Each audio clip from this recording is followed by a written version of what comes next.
Hello everyone, welcome to grammar centre. मी प्रगती. आज आपण आर्टिकल्स या नवीन टॉपिकला सुरुवात करूयात. आपल्याला माहिती आहे आर्टिकल 3 असतात. आर्टिकल ए, ॲन आणि द. तीनच आर्टिकल आहेत, मात्र यांच्या वापरासंबंधी पुष्कळ नियम आहेत. आपल्याला सगळ्या नियमांचा अभ्यास करायचा आहे. हे जे लेक्चर्स असतील आपले आर्टिकल या टॉपिकवरचे, हे थोडेसे फास्ट ट्रॅक पद्धतीने होतील. कारण आपल्याला माहिती आहे आर्टिकल्स समजायला सोपे आहेत, मात्र आपल्याला त्यांची रिव्हिजन जास्तीत जास्त करणं, सगळे नियम माहिती असणं हे महत्त्वाचं आहे.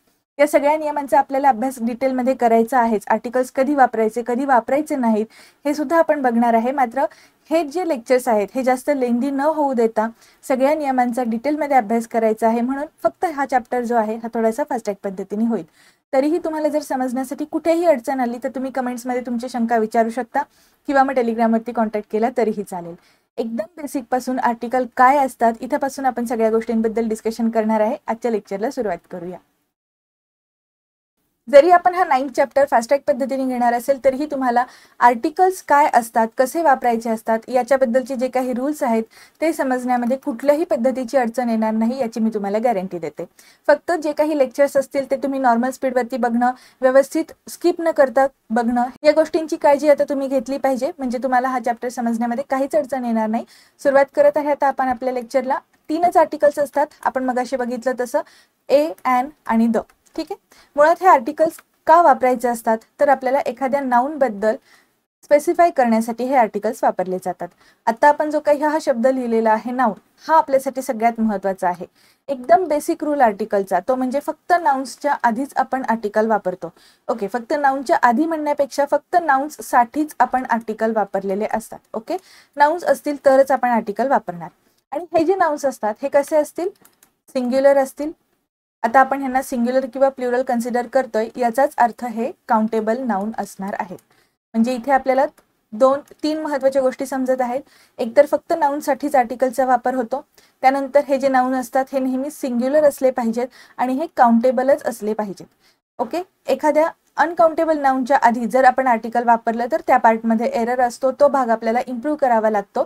हा एक पहिला महत्त्वाचा पॉईंट आपण बघितला. आणि आता एक महत्त्वाची गोष्ट यातच ॲडिशन आहे. जर आपण एखाद्या नाउनच्या आधी त्या नाउनला क्वालिफाय करणारं एखादं ॲडजेक्टिव्ह वापरलं असेल, जर एखाद्या नाउनला क्वालिफाय करण्यासाठी आपण ॲडजेक्टिव्हचा वापर केला असेल तर फक्त त्याच केसमध्ये आपण ॲडजेक्टिव्हच्या आधी आर्टिकलचा वापर केलेला असतो. म्हणजे जे आपण आर्टिकल वापरतोय, जे काही आर्टिकल असेल ते फक्त नाउनसाठीच असणार आहे. फक्त आता त्याच्या पुढे ॲडजेक्टिव्ह आलंय तर त्या ॲडजेक्टिव्हच्या आधी आपल्याला आर्टिकल लिहावं लागतं. ठीक आहे, हे सगळे नियम आपण बघणार आहोत. पण एकदम बेसिक जे आहे ते हेच असणार आहे. नाउनसाठी आर्टिकल वापरायचे, ते नाउन सिंग्युलर आणि काउंटेबल असलं पाहिजे. आणि जर एखाद्या नाउन्सच्या आधी आपण ॲडजेक्टिव्हचा वापर केला असेल तर त्या ठिकाणी आपण त्या ॲडजेक्टिव्हच्या आधी आपण आर्टिकल वापरू शकतो. ओके, हे सगळ्यात महत्त्वाचं आहे. हा क्रक्स आहे ॲक्च्युली आर्टिकल्सचा. हे तुम्हाला जर व्यवस्थित समजलं तर तुमचे एररचे बरेच क्वेश्चन्स आरामात सॉल्व्ह होतात. आता इथे बघूयात आपण आर्टिकल ए आणि ॲन म्हणजे काय. हे जे आहेत यांना आपण इनडेफिनेट आर्टिकल्स म्हणतो. आता इनडेफिनेट आर्टिकल्स म्हणजे काय, तर एखाद्या कुठल्याही वस्तूला दिलेलं नाव, जे काही नाउन आहे त्या नाउनच्या आधी जर ती एकवचनी वस्तू आहे असं आपल्याला सांगायचं असेल तर त्याच्यासाठी वापरलेलं जे आर्टिकल असतं त्याला आपण इनडेफिनेट आर्टिकल म्हणतो. म्हणजे ती जी वस्तू आहे ही सर्रास इन जनरल सेन्समध्ये आपण वापरतोय, त्याला कुठल्याही स्पेसिफाय आपण करत नाहीये, ती विशिष्ट वस्तू आहे असं आपण सांगत नाहीये. म्हणून आपण त्या ठिकाणी ए आणि ॲन हे आर्टिकल्स इनडेफिनेट आर्टिकल्स सारखे वापरतो. आणि आर्टिकल द जे आहे हे आपण एखाद्या डेफिनेट नाउनसाठी वापरलेलं असतं. ठीक आहे, आणि आर्टिकल द कधी वापरायचं यासाठी बरेच वेगवेगळे नियम आहेत, ते आपण एका सेपरेट लेक्चरमध्ये कंडक्ट करूयात. आर्टिकल्सला डेमॉन्स्ट्रेटिव्ह ॲडजेक्टिव्ह सुद्धा म्हणतात. हे ॲक्च्युली आता तुम्ही बघितलं तर ॲडजेक्टिव्हचंच काम करतात. म्हणजे हे नाउनला क्वालिफाय करणारेच शब्द आहेत. म्हणून आपण ह्यांना डेमॉन्स्ट्रेटिव्ह ॲडजेक्टिव्ह सुद्धा म्हणू शकतो. आणि ह्यांना डिटरमायनर्स सुद्धा म्हटलं जातं, जे हे नाउनच्या आधी वापरलेले असतात. मग इथे सगळ्यात महत्त्वाची गोष्ट म्हणजे हे नाउनच्या आधी आर्टिकल वापरलेले असतात. आणि हे जे आर्टिकल्स आहेत हे ए आणि ॲन हे आपण सिंग्युलर आहेत असं कन्सिडर करतो. ओके, म्हणजे आपण जर असं म्हटलं अ पर्सन, तर इथे हा जो पर्सन आहे हा एकवचनी आहे, सिंग्युलर आहे, म्हणून आपण आर्टिकल एचा वापर केला. पण जर आपल्याला याचं प्लुरल बनवायचं असेल तर आपण त्याऐवजी सम किंवा एनी सारखे शब्द वापरू शकतो. ओके, म्हणजे आपण सम पर्सन्स असं म्हणू शकतो. ठीक आहे, अ ग्रुप, सम ग्रुप्स असं आपण म्हणू शकतो. ओके, म्हणजे हे जे फॉर्म आहेत ए आणि ॲन हे सिंग्युलर आहेत. ओके, आता हा पॉइंट आपण बघितला की हे जे आहेत हे जनरल सेन्समध्ये वापरलेले असतात, म्हणजे कोणीतरी एक म्हणत असताना आपण इथे आर्टिकल ए किंवा ॲनचा वापर करतो. आणि हे जे डेफिनेट आर्टिकल आहे द, हे मात्र आपण धिस किंवा दॅट या पद्धतीने दर्शक सर्वनाम असल्यासारखं वापरतो. ओके, आताच आपण बघितलं की हे आहेत डेमॉन्स्ट्रेटिव्ह ॲडजेक्टिव्ह म्हणजे दर्शक सर्वनाम. ती वस्तू दाखवत असताना आपण हे किंवा ते म्हणत असताना डेफिनेट आर्टिकल द चा वापर करत असतो. आता आपण रूल्सचा अभ्यास करूयात. सगळ्यात महत्त्वाचा, खूप महत्त्वाचा एक नियम आहे, तो म्हणजे फक्त उच्चारावरूनच आपल्याला ठरवायचं आहे आर्टिकल कोणतं वापरायचं. आतापर्यंत आपण बघितलं की आर्टिकल ए आणि ॲन हे आपण सिंग्युलर काउंटेबल नाउनच्या आधी वापरणार. ओके, हे दोन महत्त्वाचे पॉईंट आहेत, हे सगळीकडे आता बाय डिफॉल्ट लक्षातच ठेवायचे. फक्त आता आणखीन एक ॲडिशन असेल, ते म्हणजे ए कधी वापरायचं आणि ॲन कधी वापरायचं. तर प्युअरली फक्त प्रोनाऊन्सिएशनवरून, उच्चारावरूनच तुम्ही हे ठरवणार आहात. यामध्ये तुम्हाला इंग्रजीमधले जे वॉवल्स आहेत त्याचाही इथे संबंध येणार नाही. तसं ते मी तुम्हाला सांगते. यासाठी मी तुम्हाला एक खूप छान ट्रिक सुद्धा सांगणार आहे. व्यवस्थित लेक्चर लक्ष देऊन बघा. हे असं का लक्षात ठेवायचं नाही, जे वॉवल्स आहेत त्याच्यावरून आर्टिकल्स ए किंवा ॲन वापरायचं, हे असं लक्षात ठेवायचं नाही. ते का ते बघा. कारण इंग्लिशमध्ये आर्टिकल्स वापरत असताना जर तुम्ही अशा पद्धतीने लक्षात ठेवलं तर इथे तुमच्याकडून हमखास चूक होणार. जर वॉवल्स म्हटले तर इंग्लिशमध्ये फक्त 5 वॉवल्स आहेत, ए, ई, आय, ओ, यू, आणि यांचे उच्चार वेगवेगळे आहेत. म्हणजे आता यूचा उच्चार आपण युनिव्हर्सिटीमध्ये य सारखा सुद्धा करतो आणि अम्ब्रेलामध्ये आपण अ सारखा सुद्धा करतो. ठीक आहे, म्हणजे ज्यावेळेस आपण य ने उच्चार करतो त्या ठिकाणी ए आर्टिकल येतं आणि अ ने उच्चार करतो त्या ठिकाणी ॲन अम्ब्रेलामध्ये ॲन या आर्टिकलचा वापर होतो. त्यामुळे ही जी ट्रिक आहे ही चुकते. ए, ई, आय, ओ, यू हे वॉवल्स आले म्हणजे आपल्याला आर्टिकल ॲन वापरायचं आहे. ही आत्तापर्यंत जर तुम्ही लक्षात ठेवलेली ट्रिक असेल तर ती आत्ताच विसरून जा. या पद्धतीने अजिबात हे काम करत नाही. आर्टिकल्स हे प्युअरली प्रोनाऊन्सिएशनवरून, त्यांच्या उच्चारावरूनच ठरतात. ओके, आता इथे आपण अ कधी वापरायचं ते बघूयात. अ आर्टिकल वापरायचा असेल तर आपल्याला तो जो उच्चार आहे, मग इथे तुम्ही स्वर वापरत आहात का व्यंजन वापरत आहात हे पूर्णतः विसरून जा. इथे जे काही लिहिलं आहे हे सुद्धा आपण बघणार नाहीये. फक्त एकच लक्षात ठेवायचं की त्याचा जर उच्चार स्वरासारखा होत नसेल, म्हणजेच काय व्यंजनासारखा होत असेल, तर त्या ठिकाणी आपण आर्टिकल एचा वापर करायचा आहे. ओके, आणि आत्ताच परत एकदा सांगते, शेवटचं सांगते आता, सिंग्युलर काउंटेबल नाउन असेल तरच आपण आर्टिकल ए आणि यांचा वापर करत असतो. हे बाय डिफॉल्ट आता सगळीकडे येणारच आहे. आता तुम्ही इथे एक्झाम्पल्स दिलेले बघा. बॉय, ब नी उच्चार होत आहे म्हणून आपण अ आर्टिकल वापरलं. त्यानंतर चाइल्ड, बुक, स्टुडंट हे सगळे जे आहेत हे आपण उच्चार करत असताना व्यंजनांवरून त्याचे उच्चार होतात.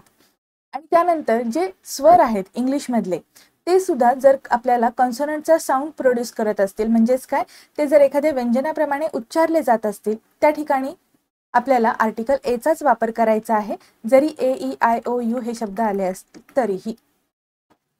इथे तुम्ही बघितलं तर a university, a universal problem, त्यानंतर अ युनिफॉर्म, अ युरोप. आता इथे ई ने जरी सुरुवात झाली असेल तरीही आपण याचा उच्चार करत असताना युरोपियन असा करत आहोत, बरोबर. त्यामुळे या ठिकाणी य ने उच्चार होत आहे आणि हे काही स्वर नाहीये. ठीक आहे, आता तुम्हाला नक्की वापरायचे कधी याबद्दल मी एक खूप छान ट्रिक सांगते, जमलं तर लिहून घ्या. या ठिकाणी आपण बघूयात जे मराठीतले स्वर आहेत. ओके, त्या स्वरांनुसारच आपल्याला आर्टिकल्सचा वापर करायचा आहे. आता मराठीमध्ये जे रू आणि लू स्वर आहेत हे विसरून जा. या व्यतिरिक्त जे 14 स्वर आहेत तेवढेच लक्षात ठेवायचे. ठीक आहे, 14 स्वर कोणते मी सांगते, ऐकताना तुम्हाला मे बी ते फनी वाटेल, मात्र हे किती उपयोगी पडतं हे तुम्हाला लगेच कळून जाईल. कोणकोणते स्वर आहेत आपल्याकडे मराठीमध्ये? अ, आ, ई, उ, ए, ऐ, ओ, औ, आहा, ॲ आणि ऑ. ठीक आहे, म्हणजे जे बाराखडीमध्ये आपण लहान असताना शिकलेलो त्यामध्ये फक्त ॲ आणि ऑ ह्या 2 शब्दांचं ॲडिशन करायचं आहे. ठीक आहे, हे पण आपण स्वर म्हणूनच कन्सिडर करणार आहेत. आणि आत्ता मी जे काही तुम्हाला सांगितले ते जर स्वर आले असतील, उच्चार करत असताना त्याने सुरुवात होत असेल तरच आपण आर्टिकल ॲनचा वापर करणार. ओके, ही बेस्ट ट्रिक आहे. या पलीकडे तुम्हाला अ आणि ॲनमध्ये कन्फ्युजन होण्याचं काहीच कारण नाही आहे. आता इथे तुम्ही बघितलं तर ॲन हे वॉवलच्या आधी वापरलं जातं, पण मग म्यूट यायचं असेल तर वापरायचं, हे आपल्याला इथे लक्षातच ठेवायचं नाही आहे. आपण फोकस कशावर करतोय? प्रॅक्टिकल ॲप्लिकेशन करायचं आहे आपल्याला या रूल्सचं. ओके, पुस्तकात काय सांगितलंय यापेक्षा तुम्ही प्रॅक्टिकली कशा गोष्टी अप्लाय करून बघता त्यावरच तुमचा स्कोर इम्प्रूव्ह होत असतो. वाचताना तर पुस्तक सगळेजणच वाचतायत, पण त्यामध्ये तुम्ही वेगळं काय करताय, तुम्ही कशा पद्धतीने लक्षात ठेवताय हे सुद्धा तितकंच महत्त्वाचं आहे. इथे तुम्ही बघितलं तर एलिफंटचा उच्चार करत असताना आपण ए नाही करत आहोत, त्यामुळे या ठिकाणी आपण आर्टिकल अँडचा वापर केलेला आहे. त्याचबरोबर ॲपल, अम्ब्रेला इथे सुद्धा आपण जे काही मगाशी 14 स्वर बघितले त्यांचा उपयोग होत आहे. आता इथे म्यूट एच हा जो काही प्रकार दिलाय याचाच अर्थ काय, तर आता हा जो शब्द आहे आवर, यामध्ये आपण उच्चार करत असताना आवर असा करतो. ठीक आहे, जरी एच ने स्पेलिंग सुरू होत असेल तरीही हा एच इथे सायलेंट आहे. अशाच पद्धतीने ऑनेस्ट असा एक शब्द असतो. इथे पण तुम्ही बघितलं तर ऑने उच्चार होत आहे, एच इथला सायलेंट आहे. म्हणून ज्या ठिकाणी स्वर येतात तिथे ॲन वापरायचं, ही एकच ट्रिक लक्षात ठेवा. आणि जे 14 स्वर आपण बघितले ते सुद्धा लक्षात ठेवा. जर आपण शॉर्टकट्स वापरलेले असतील, ॲब्रिव्हेशन्स वापरलेले असतील, तर त्यांचे उच्चार कसे आहेत तिथे आपल्याला लक्षात येतं की आर्टिकल ए वापरायचं की ॲन वापरायचं. आता मगाशी आपण काय बघितलं की सिंग्युलर काउंटेबल नाउन असेल तरच त्या ठिकाणी आपण आर्टिकल्सचा वापर करतो. पण हे जे LLB, MLA, एक्सरे हे शब्द आहेत, हे जरी आपण ॲब्रिव्हेशनमध्ये लिहिलेले असतील तरीही ते आपल्याला सिंग्युलर आणि काउंटेबल आहेत असं लक्षात येतं. त्यांची जी काही पुढे फोड होणार आहे त्याच्यावरून त्याचा अर्थ बदलू शकतो. तिथे कुठलं आर्टिकल वापरायचं तिथे चेंज होऊ शकतो. मात्र जर तुम्ही हे अशा शॉर्ट फॉर्म पद्धतीने वापरलेले असतील तर त्या ठिकाणी आपल्याला आर्टिकल ॲन वापरायचं आहे, पण जर त्याचा उच्चार स्वरांनी होत असेल तर. आता फॉर एक्झाम्पल इथे लिहिलेलं आहे ॲन MP, इथे सुद्धा MP असा आपण उच्चार करतोय. पण जर आपण हेच PA म्हटलं तर त्याचा उच्चार आपण प नी करत आहोत, बरोबर, PA. त्यामुळे आपण या ठिकाणी अPA म्हणू शकतो. पण जर आपल्याला MP म्हणायचं असेल तर आपण या ठिकाणी ॲन MP म्हटलं तर बरोबर असेल. MP म्हणजे काय, मेंबर ऑफ पार्लमेंट. मग आपण तिथे अ मेंबर ऑफ पार्लमेंट असंच म्हणणार आहे. Okay, a member of parliament असंच असेल ते. फक्त या ठिकाणी आपण जर शॉर्ट फॉर्म वापरलेला असेल, ॲब्रिव्हेशन वापरलेलं असेल तर त्या ठिकाणी मात्र ॲनचा वापर होत आहे. ओके, हे खूप इम्पॉर्टंट आहे, व्यवस्थित लक्षात ठेवा. सेकंड रूल बघूयात आता. सेकंड रूलमध्ये सुद्धा सब पॉईंट्स खूप दिलेले आहेत. या सगळ्यांचा आपण फास्ट ट्रॅक पद्धतीनेच अभ्यास करणार आहे.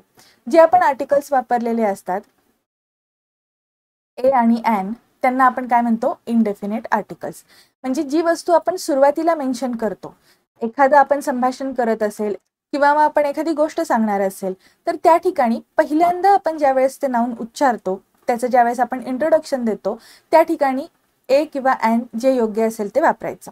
पण जर आपण नंतर परत एकदा ती गोष्ट सांगणार असेल सेम स्टोरीमध्ये तर त्या प्रत्येक ठिकाणी आपल्याला आर्टिकल दचा वापर करायचा असतो. आपण एक स्टोरी बघूयात. फॉर एक्झाम्पल, एक राजा होता. मग आपण काय म्हणतो, there was a king. Okay, पण तो राजा दयाळू होता असं आपल्याला जर सांगायचं असेल तर आपण काय म्हणतो, द किंग वॉज काइंड. या ठिकाणी तुम्ही बघितलं तर एक राजा होता असं म्हटलं तर आपण फक्त आर्टिकल ए वापरलेला आहे ज्यावेळेस आपण पहिल्यांदा ती गोष्ट मेन्शन करत असतो तेव्हा. आणि त्या सेम गोष्टीमध्ये जर आपण रिपिटेशन होणार असेल त्या नाउनचं तर त्या प्रत्येक नाउनच्या आधी जेव्हा आर्टिकल वापरण्याची वेळ येते तिथे आपण द हे आर्टिकल वापरणार आहे. ओके, हा जो रूल आहे इथे आपण मेन्शन केलेला दिसतोय. इथे एक्झाम्पल सुद्धा दिलेले आहेत. आय नीड अ बुक म्हणजे मला एक पुस्तक हवंय. त्यानंतर 12 इंचेस मेक अ फूट.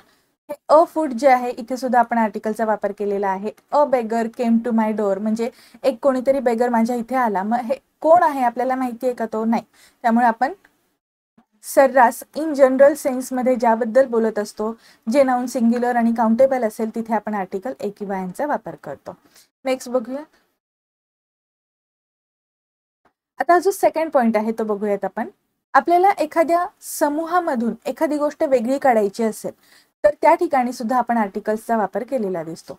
म्हणजे एक कशाचा तरी समूह आहे किंवा मग प्राण्यांचा समूह, प्राण्यांची एक जमात पूर्ण, या सगळ्यांबद्दल आपल्याला बोलत असताना त्यातल्या एकाबद्दल जर आपण बोलणार असेल तर त्या पर्टिक्युलर गोष्टीला ज्यावेळेस आपण वेगळं पाडतो त्या ग्रुपपासून त्यावेळेस आपण त्या ठिकाणी आर्टिकल्सचा वापर करतो. एक्झाम्पल बघूयात आपण.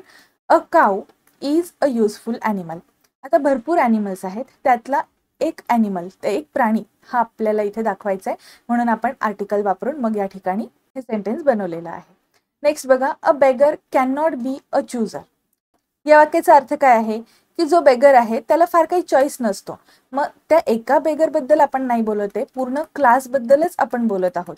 बेगर कम्युनिटी जे काही ते पूर्ण क्लास आहे त्यांच्यातल्या प्रत्येकालाच चॉईस नाही आहे असं हे वाक्य आहे. मात्र या ठिकाणी आपण इथे हे जे नाउन वापरलेलं आहे हे एक रिप्रेझेंटेटिव्ह किंवा एक प्रतिनिधित्व करत आहे या अर्थाने वापरतो, म्हणून या ठिकाणी आर्टिकलचा वापर होत असतो.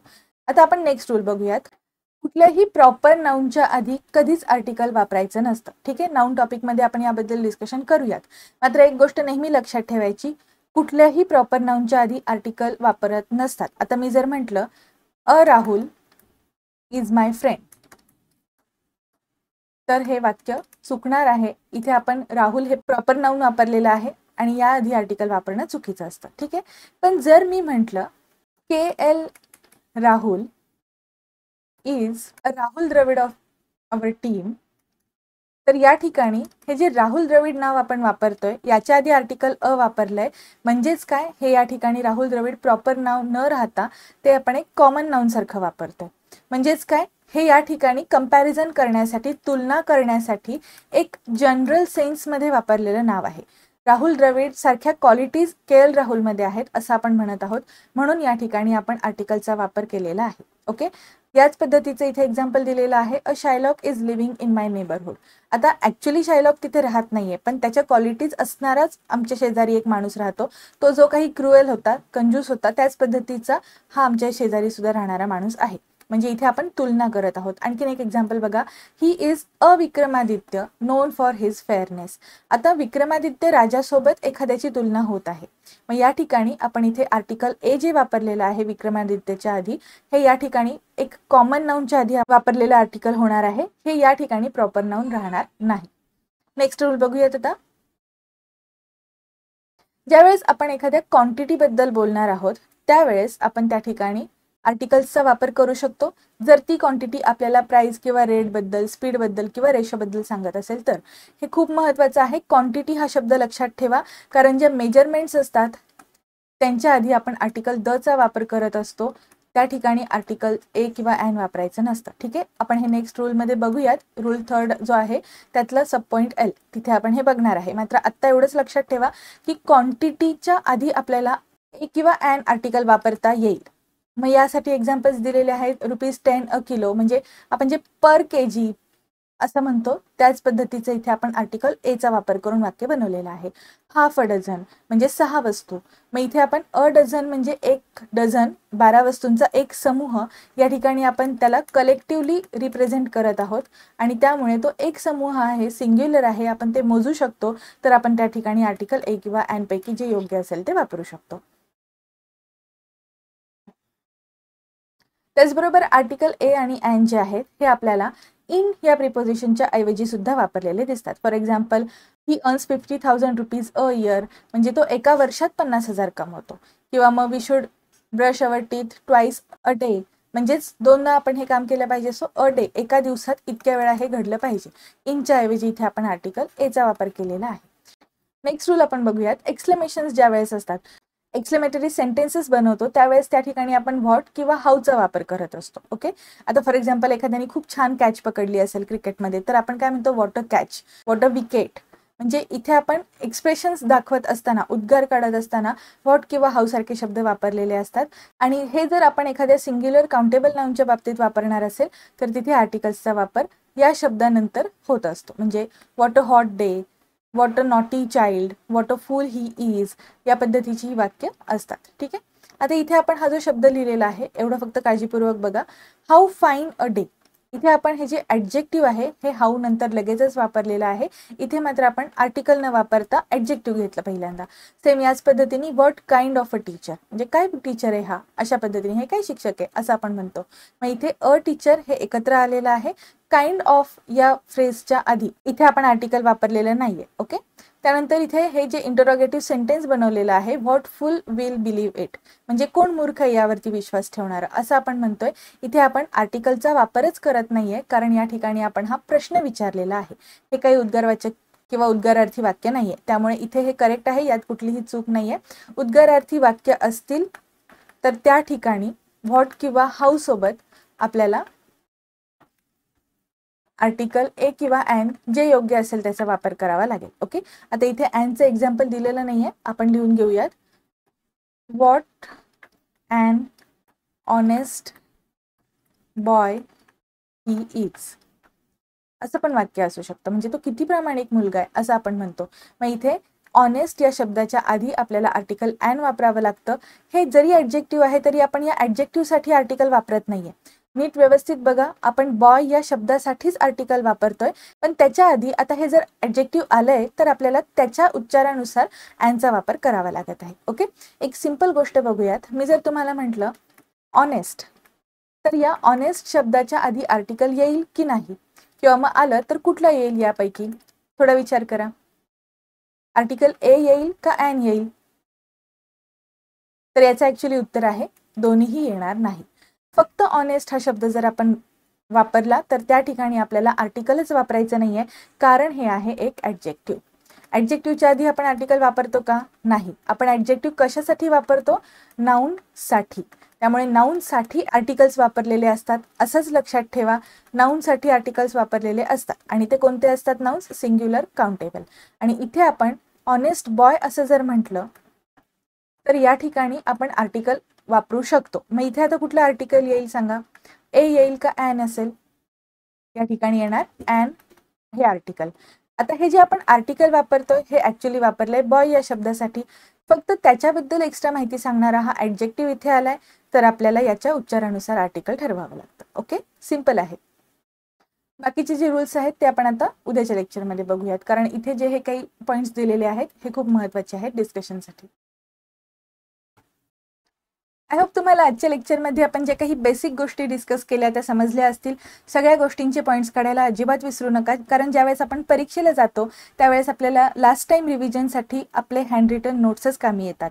त्यामुळे जास्तीत जास्त सराव करत असताना नोट्स काढण्याची सुद्धा एक सवय ठेवा. आता आपण या अशाच पद्धतीने फास्ट ट्रॅक पद्धतीने थोडंसं हे लेक्चर कंडक्ट करणार आहे. पुढचे जे व्हिडिओज आहेत ते अपलोड झाल्यानंतर तुमच्यापर्यंत नोटिफिकेशन्स यावेत यासाठी चॅनलला नक्की सबस्क्राईब करा आणि ही लेक्चर सिरीज जास्तीत जास्त विद्यार्थ्यांपर्यंत पोहोचवण्याचा प्रयत्न करा. व्हिडिओज आवडत असतील तर लाईक नक्की करा. भेटूयात पुढच्या लेक्चरमध्ये. थँक्यू.